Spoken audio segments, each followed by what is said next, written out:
Maka hidayah itu turunnya ke dalam kolbu. Kenapa? Dalam surat Taghabun, siapa yang percaya kepada Allah, Allah beri bimbingan kolbunya.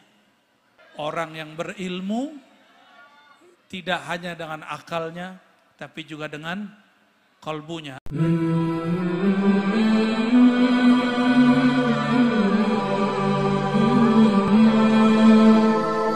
Alhamdulillah Rabbil Alamin. Wassalatu wassalamu ala sayyidil muallimin. Sayyidina Muhammad. Wa ala alihi wa ashabihi wa li baitihi wa dhurriyatihi wa warasatihi ajma'in, amma ba'du. Puji syukur kepada Allah Subhanahu wa ta'ala. Laulahu ma'alimna. Kalau bukan karena Allah ta'ala, tentu kita tidak tahu apa-apa. Namun kita juga tidak kenal Allah kecuali melalui baginda Rasulullah SAW. Falaula Sayyiduna Muhammad sallallahu alaihi wasallam ma'arafna Rabba Muhammadin sallallahu alaihi wasallam. Jadi kalau bukan karena baginda Rasulullah, kita tidak kenal Allah Subhanahu wa ta'ala. Namun kalau dilanjut, laula masyaikhuna, laula asatizuna. Kalau bahasa Arab kiai itu sudah diarabkan oleh Syekh Yasin. Kiai. Sudah masuk ke kitab Iqdul Farid, ya. Al-Kiai Al-Hajj, ya. Laula al-kiai. Ya. Kalau bukanlah karena kiai, kita tidak akan kenal kepada Sang Maha Kiai Sayyidina Muhammad sallallahu alaihi wasallam.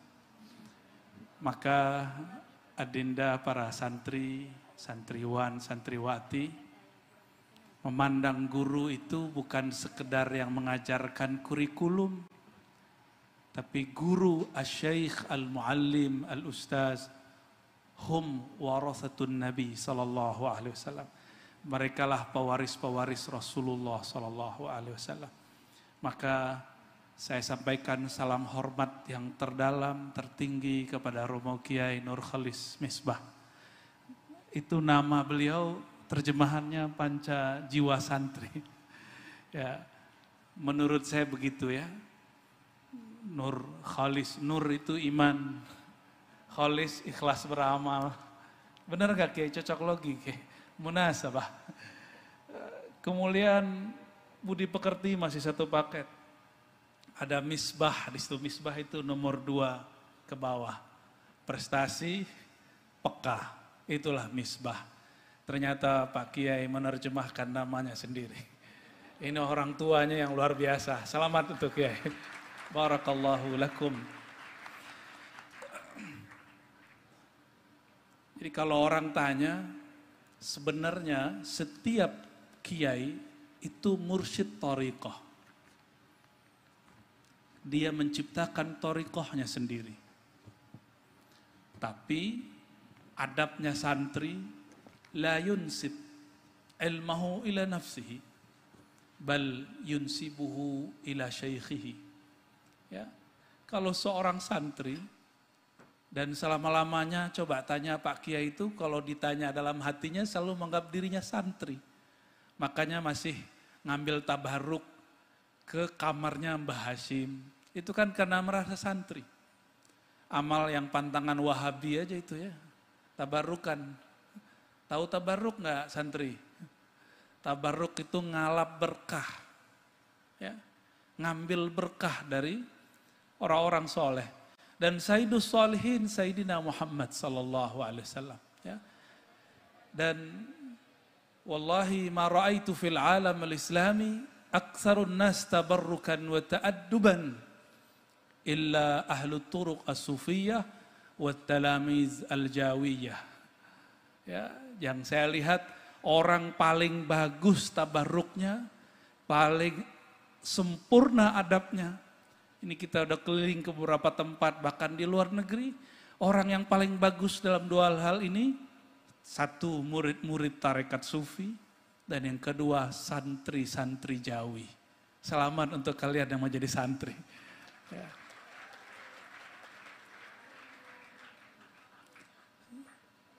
Saya telat jadi santri Jawa, pas udah kuliah baru nyantri.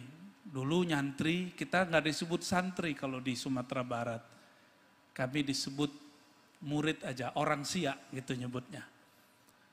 Dan kalian mewah sekali, mewah mepet sawah, bukan itu mewah. Mewah itu bagi kami, Al-Faqir, Ar-Razi, Hashim, mau ngaji apa aja ada gurunya. Mau belajar ilmu apa aja yang diperlukan untuk umur kita, ada gurunya. Dulu saya untuk cari ngaji kitab Nahwu, di masa remaja itu sulit sekali. Dan ini bocoran, sebenarnya saya malu, saya baru belajar alfiyah setelah kuliah. Tapi kalau Ujurumiyah sudah khatam, nggak tahu udah berapa kali khatam. Ya, khatam syarah ini, syarah itu, khatam terus. Tapi kalau alfiyah saya sudah tua baru belajar. Dan kita kagetnya luar biasa. Santri-santri MTS biasanya sudah belajar alfiyah Ibn Malik. Ya. Saya ketemu guru saya orang Arab, orang Suriah, Syekh Aiman Syawwa Ad-Dimashqi. Beliau boleh disebut Sibawai Hadzal Asr. Ya. Itu mengirab Quran dengan semua metode i'rab. Yang nggak bisa di'irab cuma huruf muqatta'ah, alif lam mim, la mahalla lahu fil i'rab. Itu beliau mensyarah kitab kecil Ujurumiyah tapi rasanya rasa alfiyah. Ternyata kitab itu nggak penting amat besar atau kecil, yang penting siapa gurunya. Siapa yang megang kitab ini? Dan kita beruntung di Pulau Jawa, orang banyak hafal alfiyah, orang banyak hafal nazam-nazam, kitab-kitab yang luar biasa, belasan kitab biasanya. Saya nggak tahu di sini ada hafalan nazam. Hafalan nazam apa yang paling hafal? Aqidatul Awam. Hafal Aqidatul Awam? Hafal? Oke, Baikuni hafal? Masya Allah. Baikuni saya hafal setelah kuliah. Kalian hafal umurnya berapa yang sudah hafal Baikuni? Berapa? 12? 12. Ini kalau MTS itu berapa Kiai umurnya? 15. Cuma ini yang satu kalian yang gak punya. Ini tahaddus bin ni'mah. Menceritakan nikmat Allah, karena Allah mengatakan fahadis, ceritakan. Di umur segitu saya sudah mengambil 3 thariqah sufi. Di umur kalian 15 tahun saya sudah ngambil Naqsyabandiyah, Samaniyah, Qadiriyah. Itu aja bedanya. Kalau kitab mungkin kalau kita seumuran dulu kalian lebih alim. Tapi kalau jiwa mungkin saya bisa jamin aktsaru itmi'nanan. Ya, saya lebih tenang daripada kalian, itu aja bedanya. Ya, dan ketenangan itu yang sampai hari ini terasa. Ternyata orang kalau tenang, dia fokus. Itulah yang disebut ulaikal ladzina hadahumullah. Itulah mereka yang Allah beri hidayah. Banyak orang alim, tapi Allah enggak beri dia hidayah. Maka Imam Al-Faqih Ibn Hajar Al-Haytami mengkritisi Ibnu Taimiyah, Syekhul Islam Ibnu Taimiyah, dan muridnya Ibnu Qayyim yang menjadi dikritik di kalangan Nahdien dari awal berdiri sampai sekarang. Ya. Tapi beliau dikasih gelar oleh Syekh Yasin, Syekhul Islam. Oleh Abu Yasaid Muhammad pun disebut Syekhul Islam. Maka kita tidak masalah menyebut beliau Syekhul Islam. Apa kata Ibnu Hajar? Ibnu Hajar Al-Haytami dalam Fatwa Al-Hadithiyah, seingat saya ada ibarat Addallahumallahu ala ilmin. Ini kritik naqd ilmi min Ibn Hajar Al-Haytami. Dia mengkritik Ibnu Taimiyah dengan sebutan apa? Allah sesatkan dia padahal dia berilmu. Walaupun saya tidak sepakat dengan kalam ini, tapi fakta itu ada. Adallahullahu ala ilmin itu ada. Diambil dari Quran. Ada orang-orang yang tersesat padahal dia berilmu. Karena al-ilmu itu hanya di akal. Hanya di sini. Tapi kalau al-iman fil qulub. Dan coba lihat, jadi pilihannya Romo Kiai Ulul Albab ini sempurna.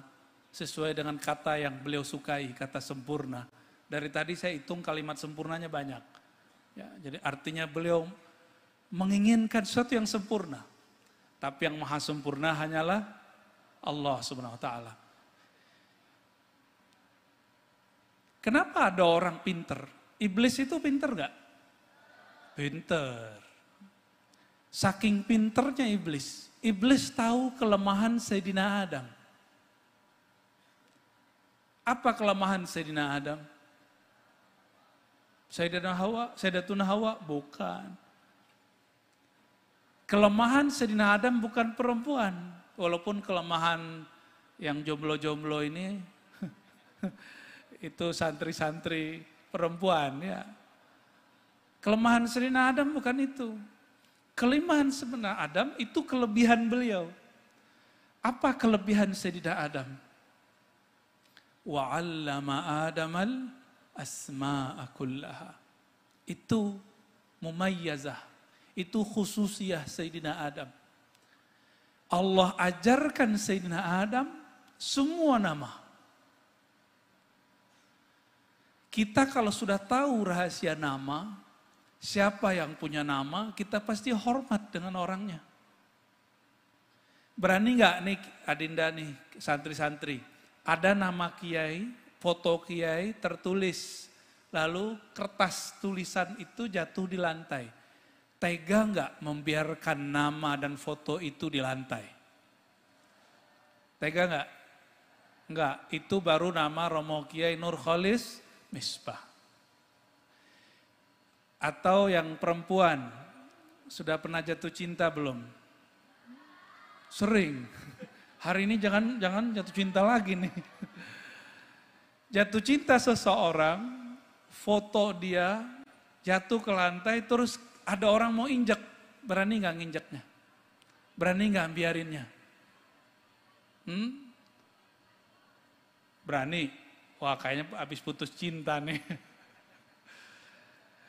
Kita nggak berani foto guru, foto kekasih, itu ada yang jatuh, namanya dicoret orang, kita nggak berani. Sayyidina Adam dapat ilmu asma, ilmu mengenal nama dan yang punya nama. Maka kelemahan beliau pada nama itu. Jadi apa kelemahan seseorang, itu kelebihannya. Jadi kalau mau cari tahu kelebihan seseorang apa, nanti pasti ketemu kelemahannya apa. Maka iblis yang dulu bernama Azazil, itu nama malaikatnya. Itu datang kepada Sayyidina Adam, bukan lewat Hawa, nggak perlu pakai Sayyidatuna Hawa. Pakai apa caranya? Salah satu amal para nabi, adab para nabi, kalau sudah disebut nama Allah, maka mereka hormat dengan nama itu dan menghargai orang yang membaca namanya. Dan satu kali, fa'azallahumas syaitan, gitu. Syaitan mencoba menggelincirkan Sayyidina Adam, pakai apa? Bismillah, dengan nama Fawarabbika. Maka disebut nama Allah.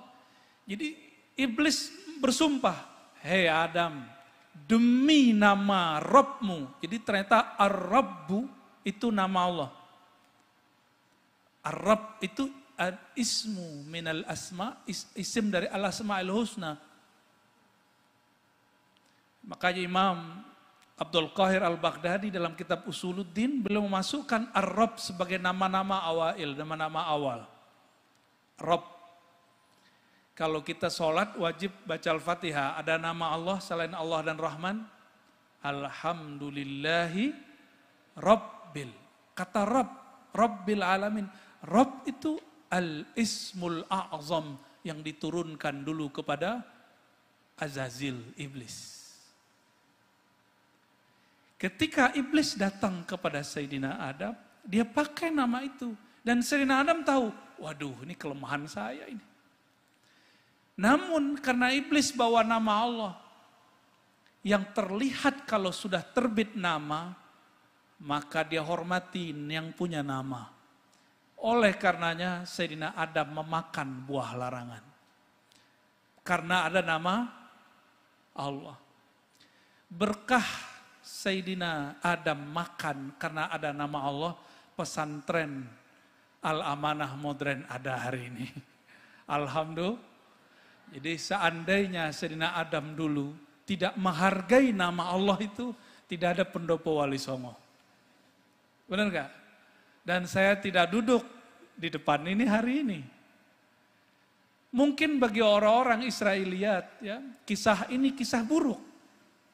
Sehingga di lembaran pertama Perjanjian Lama, perempuan itu dilaknat karena dianggap sebagai orang yang menjadi penyebab terusirnya manusia dari surga. Itu Israiliyat. Mau nggak ibu-ibu, Bu Nyai mau nggak disebut sebagai biang kerok terusirnya Sayyidina Adam? Nggak mau ya? Ini istri saya hadir, saya tanya dulu deh. Mau nggak deh disebut gitu deh? Nggak mau kan? Nggak mau. Ya. Perempuan memang nggak selalu nggak mau disalahin.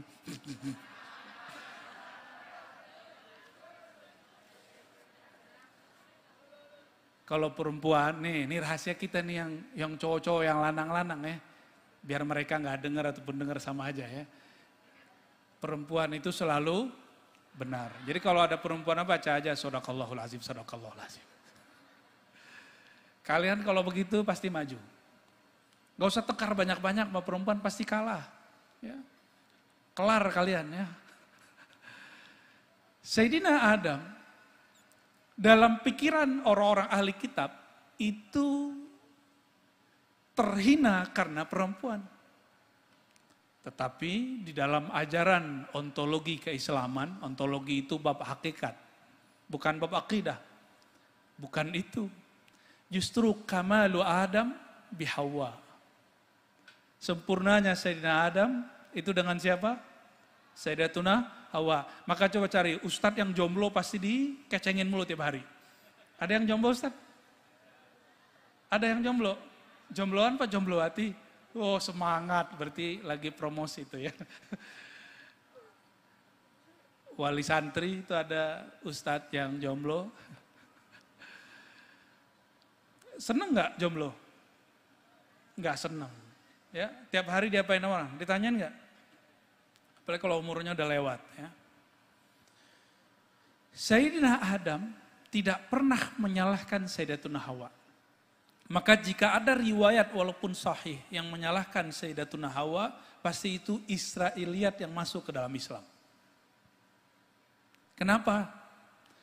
Karena laula Hawa, kalau bukan Sayyidatuna Hawa, itu nggak ada Pak K. Romo, Nurholis nggak ada. Nggak ada Mbah Hashim, nggak ada. Nggak ada Pak Polisi, nggak ada. Pak Lurah, Pak Camat, nggak ada. Nggak ada Syekh Salah, Ismukum Salah. Nah.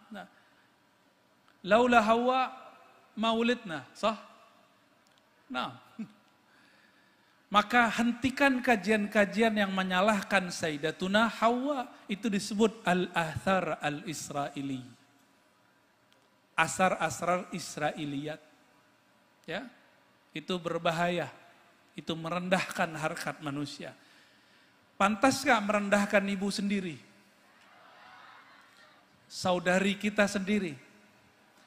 Bunyai kita sendiri kan gak pantas. Ya. Maka kajian-kajian Israiliyat cukup diceritakan, cukup dibacakan tapi tidak usah kemudian diikuti. Inilah makna ayat salah satunya. Ya. Alladzina yastami'una al-qawla fayattabi'una ahsana. Ini allazina berarti sekelompok orang yang disebut di ayat sebelumnya fabasyir ibad.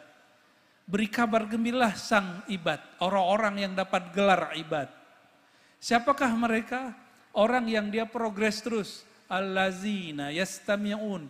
Seperti yang Adinda Santri tahu, yastami'un itu fi'il madhi apa mudhari'? Halo, yang jomblo-jomblo. Yastami'un fil madhi apa mudhari? Mudhari itu faedahnya apa? Sedang dan akan. Berarti dia selalu. Sekarang dan juga nanti. Berarti dia terus. Yastami'un berarti mereka selalu menggunakan samaknya. Di situ tidak disebutkan uzun. Yang disebutkan istima, sama.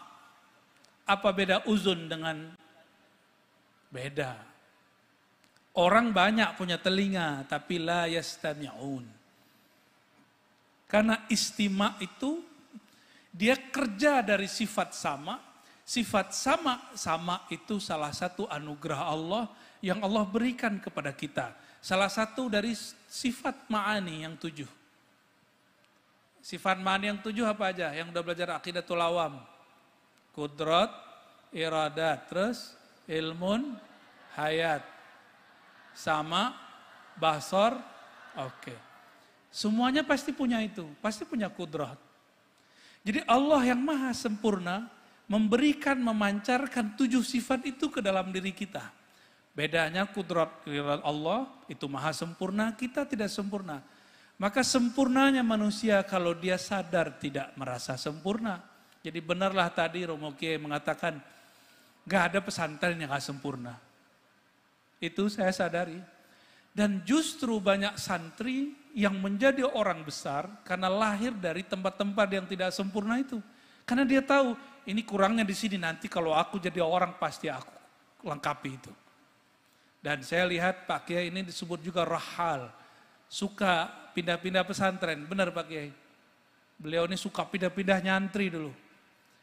Dengan rihlah kita akan lihat, oh ini kurangnya di sini, ini kelebihannya di sini. Maka muncullah yang unik-unik di sini. Nggak ada pesantren punya rumah Wali Songo. Ini bid'ah ini Kiai. Fa ni'matil bid'atu hazihi. Ya. Sebaik-baik bid'ah ya begini. Ya. Laulal bid'ah, ya, ma taqaddama al-insan. Ya kalau bukan bid'ah, manusia nggak ada yang maju. Maka bid'ah tidak boleh ditausi'. Tausi'atu ma'nal bid'ah amrun khatir fid din. Seperti yang dilakukan oleh kelompok mutasyaddidun, kelompok yang kaku hari ini, mereka yang mutatarrifun hari ini, mereka memperluas mana bid'ah. Padahal bid'ah itu sudah dipersempit oleh ulama. Bahkan kalau ngeles juga mau masuk sebut bid'ah, ada bid'ah hasanah, ada bid'ah sayyi'ah. Tapi mereka nggak mau terima. Ini sebagai contoh. Kalau kita nyebut maulid itu bid'ah apa? Bid'ah hasanah. Termasuk ini takharruj ini. Wisuda ini bid'ah hasanah, kan sahabat Nabi nggak ada yang wisuda. Benar nggak? Ya, kalau seandainya ini bid'ah yang masuk ke sana, maka kulluna min ahlin nar, kan begitu. Kita ahlun nar semua. Udah gawat kalau begitu. Maka ulama kita dulu membagi hasanah sayyi'ah. Tapi Ibnu Taimiyah membagi dengan istilah yang lain. Ternyata sama aja. Contoh, ini haflah takharruj wisuda ini, kalau dalam istilah Ibnu Taimiyah disebut bid'ah lughawiyah.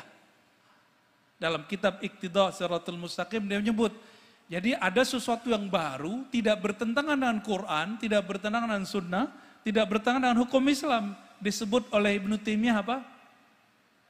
Bid'ah lughawi. Secara bahasa bid'ah. Al-bid'ah lughawiyah hiya nafsul bid'ah hasanah. Jadi sebenarnya titik temu antara Wahabi dan NU itu bisa. Kalau mau, cuma mereka nggak mau. Jadi dan saya berharap semoga di pesantren ini ada kajian-kajian progres ke sana. Amin ya Rabbal. Capek kita ngelihat orang NU tengkar mulu sama Wahabi. Capek saya. Ya. Saya dulu salah satu fighternya. Orang yang selalu hampir tiap hari kajiannya. Intiqat al-Wahabi ardul al-khalas ta'ibna. Ya. Udah capek. Ternyata sesuatu yang gak capek itu apa? Makan. Makannya, kalau kalian makan perut, coba. nambah 3 kali capek nggak? Tapi al-mu'min la yashba' min khairin. Orang beriman nggak pernah kenyang dari al-khair. Al-khair huwa al-ilm. Orang beriman itu nggak pernah kenyang dari kebaikan. Al-khair di situ apa? Al-ilm. Ya, saya yakin nanti lebih dari separuh lanjut alih di sini kayaknya, Kiai. Bener ya? Ayat ini walaupun sudah ada yang mensyarah, mentafsir, saya bukan mufassir walaupun ngajar di Institut Ilmu Al-Quran, salah satu pusat penafsiran. Tapi ayat ini bisa dijelaskan secara riwayatan, asbabun nuzul, itu sudah banyak di kitab. Bisa secara akliyah, itu sudah ada di kitab Fakhruddin Ar-Razi. Yang jarang itu orang bahas secara zauqiyah, secara rasa, secara qalbiyah, secara qalbu. Jadi ayat ini, alladzina yastami'una al-qawla, tadi kita sudah jelaskan bahwa as-sama itu sesuatu yang Allah titipkan ke dalam diri. Kapan orang-orang ini mampu mendengar, lalu fayattabi'una ahsana? Itu kalau mengikut kepada hadis Sahih Bukhari, la yazalu abdi yataqarrabu ilayya bin nawafil. Ya. Senantiasalah hambaku mendekatkan dirinya kepadaku dengan nawafil, amal tambahan. Tapi sebelumnya, dalam hadis qudsi itu Allah mengatakan, sesuatu yang Allah paling suka dari hamba, dia mendekatkan diri dengan sesuatu yang iftaratuhu alaih, yang aku wajibkan kepadanya. Wajib menurut ahli fikih apa? Sholat. Sholat 5 waktu wajib nggak? Wajib. Tapi wajib dalam ilmu rohani lain lagi. Toh ada orang yang sholat tapi celaka, surat Al-Ma'un. Betul? Ayatnya apa? Fawailul. Dia sholat tapi celaka. Terus apa kewajiban yang belum ditunaikan orang ini sehingga dia masih celaka? Maka Imam Nawatillah dalam kitab Lataiful Minan, ini beliau tokoh wali dalam Thariqat Syaziliyah, kata beliau, al-fardu itu 2. Ada fardu secara zahir, ada fardu secara batin. Fardu secara zahir, wudu, sholat, umroh, haji, zakat. Apa fardu secara batin? Itu yang disebut, yang sering kita baca kalau mau tahlilan. Fa'alam annahu la ilaha illallah. Apa kata beliau?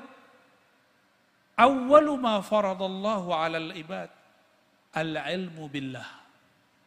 Nah ini pegang-pegang nih adik-adik santri. Kajian-kajian, beban-beban pelajaran yang diberikan kepada kalian jangan sampai membuat melenceng dari tujuan yang ini. Surat Muhammad ayat 19, fa'lam. Yang pertama kali yang diwajibkan manusia yang Allah jatuh cinta kepada siapapun yang menjalaninya, al-ilmu billah. Ilmu tentang Allah subhanahu wa ta'ala. Maka orang tua, wali, santri, mohon maaf. Mungkin ada yang berniat masukin anak ke pesantren Romo Kiai Nur Khalis ini supaya anaknya nanti santri tapi bisa bisnis. Santri tapi bisa jadi pejabat. Itu sudah bagus, tapi ada yang lebih bagus. Niat anak masuk pesantren satu saja. Ayyakuna aliman billah. Dia kenal kepada Allah subhanahu wa ta'ala. Sayyidina Adam karena kenal kepada Allah, iblis tidak kenal Allah. Maka iblis mengira dia telah menggelincirkan Sayyidina Adam. Tapi Sayyidina Adam mengira, enggak, ini kesempurnaan yang mesti saya jalani. Maka Sayyidina Adam karena kenal Allah, walaupun oleh manusia disebut itu takdir buruk, tapi bagi Sayyidina Adam, takdir buruk itu penilaian manusia. Tapi di sisi Allah tidak ada yang buruk. Di sisi Allah kullu khair. Semuanya baik. Seandainya dulu iblis nggak menggunakan nama Allah, mungkin Nabi Adam masih di surga. Dan tidak akan ada pesantren, nggak akan ada jodoh-jodohan hari ini, nggak akan ada. Nggak akan terjadi. Ya, nggak ketemu orang pakai baju batik, itu nggak ada. Ini uniknya, kiai di Jawa pakai baju batik. Ya. Tahu gitu tadi saya pakai batik kiai. Tapi lumayan, kalau ini ala Padang ini. Ya. Udah bawa batik kita. Ya. Dan saya senang sekali, guru-guru, ustazah pakai baju batik. Dari awal datang sampai sekarang pakai baju batik. Saya masih ingat tahun-tahun 90-an, kalau ada khotib pakai baju batik, itu makmumnya ulang lagi sholat. Ya benar nggak? Sebagian. Di kampung saya begitu dulu. Khotibnya nggak benar, nggak islami. Ternyata islami nggak islami, itu masalah peradaban. Ya, peradaban yang paling penting itu kenal kepada Allah Subhanahu wa Ta'ala. Dan yang saya unik, tadi saya ngeliat ada topeng-topeng di, ya, wah itu kalau mau Wahabi gawat tuh kiai. Disebut malaikat tidak turun. Dulu kiai kami, Kiai Ali Mustafa Yakub dicandain begitu sama Wahabi. Nggak turun gimana, itu orang banyak patung di rumahnya mati juga kata beliau. Kami bingung, belum connect, masih loading. Ada orang banyak patung di rumahnya mati juga. Baru malaikat maut juga tetap gak takut tuh sama patung. Masuk juga ke rumah yang ada patung dan gambar. Sejak kapan malaikat takut sama gambar sama patung? Maka saya senang Pak Kiai ternyata pengikut Imam Ghazali. Imam Ghazali, beliau mengatakan dalam banyak kitabnya, la yadkhul, ya, tidak masuk siapa? Al-malaikah baitan fihi surah wa kalb, kan begitu ya. Rumah yang di dalamnya ada gambar patung atau surah. Ini hadis, kalau dibaca parsial satu-satu, betul nanti semua gambar, semua patung, semua seni haram. Syukurlah dalam ilmu hadis ada namanya dirayah. Dirayah itu membaca hadis tidak parsial, digabung dulu hadisnya baru ketemu maknanya. Ketemu maknanya dengan thariqah jam'ir riwayat, ternyata di Sunan Imam Tirmizi. Jadi Bukhari, Muslim, Abu Daud, Tirmizi, Nasai. Ini lebih pasnya di Nasai, As-Sunan An-Nasai. Apa kata beliau? Nabi SAW bersabda, ditambahkan di situ, la yadkhul, tidak masuk, ya, malaikat ke dalam rumah. Ya, al-malaikah baitan fihi suratun tu'bad. Ada lafaz surah.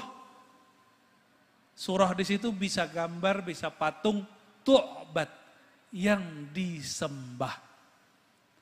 Maka kalau ada lihat Pak Kiai naro topeng-topeng, mungkin kepala banteng apa, disembah nggak Pak Kiai?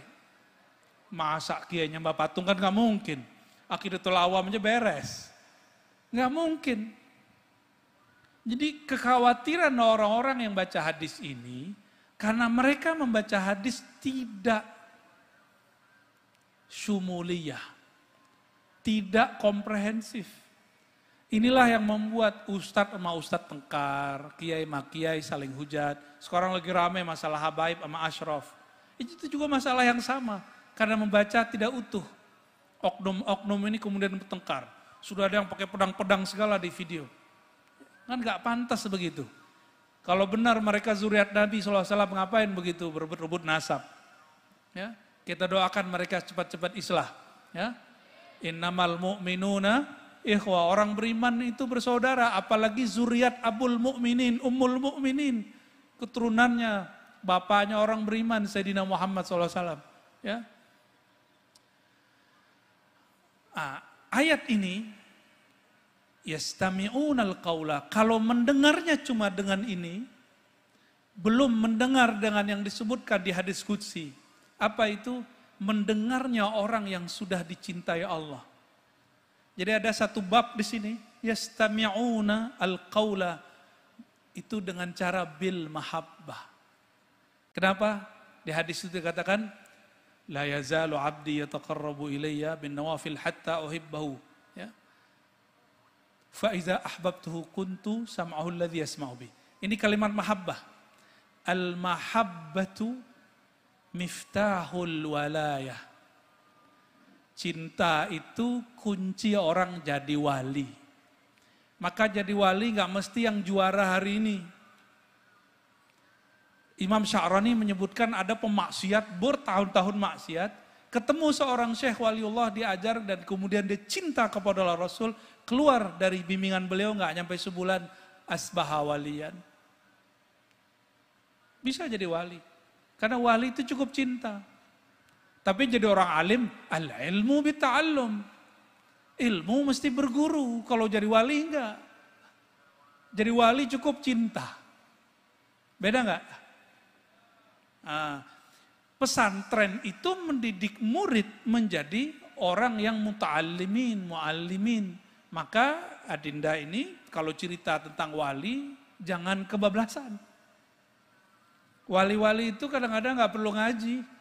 Kenapa? Dia ngaji di dimensi yang lain. Dia ngaji di alam lain. Tapi kalau al-ilmu, kata Imam Al-Bukhari dalam Sahih Bukhari, al-ilmu bita'allum, menukil dari hadis Nabi SAW. Ilmu mesti bita'allum. Tapi kalau al-walayah, itu dengan bil mahabbah. Tapi mahabbah pun mesti dengan satu bab, bil ma'rifah. Mesti mengenal. Mesti mengenal, ya. Ketika orang sudah cinta, yastami'unal qaul, mereka mendengar dengan penuh cinta, baru dia tahu fayattabi'una ahsana. Maka dia mengikuti mana yang mereka mengikuti mana yang terbaik. Ahsan boleh juga disebut ajmal, boleh juga disebut akmal, ya. Yang terbaik. Terbaik itu menurut siapa? Menurut kita apa menurut Allah? Inilah bedanya. Kalau al-bahith al-ilmi al-aqli, pembahas, peneliti yang hanya mengandalkan akal, dia hanya mengatakan kebaikan menurut akal dia. Tapi kalau al-bahithnya sudah qalbi, ruhi, baru nyambung dengan ayat setelahnya. Ayat setelah, kalimat setelah itu, hidayah, ulaika, mereka itulah orang-orang yang disebutkan kata hidayah, hadahumullah. Dan dalam surat At-Taghabun ada satu kalimat, wa may yu'min billah yahdi qalbah. Famahallul hidayah al-qalb. Maka hidayah itu turunnya ke dalam kolbu. Kenapa? Dalam surat Taghabun, siapa yang percaya kepada Allah, Allah beri bimbingan kolbunya. Maka saya doakan santri-santri kita termasuk kami semuanya, orang yang berilmu, tidak hanya dengan akalnya, tapi juga dengan kolbunya. Amin ya rabbal alamin. Oke, barangkali itu ya. Semoga sampai yang diciptakan menjadi ulul albab, orang-orang yang hatinya berlapis-lapis, hatinya selalu ramai dengan menyebut nama Allah Subhanahu wa ta'ala. Allahumma ja'alna min ibadikal muwahhidin. Ya Allah, jadikan kami hamba Engkau yang ahli tauhid. Allahumma ja'alna min ibadika ya Rabbana az-zahidin. Ya Allah, berikan kami satu sifat dalam kalbu kami, yaitu tidak cinta kepada dunia. Allahumma ja'alna min ulil albab. Ya Allah, berikan kami anugerah pangkat ulul albab, sehingga kami memandang, memikirkan sesuatu hanya dengan kalbu, dengan bimbingan Engkau, wahai yang membolak-balik kalbu. Walhamdulillahirabbil alamin.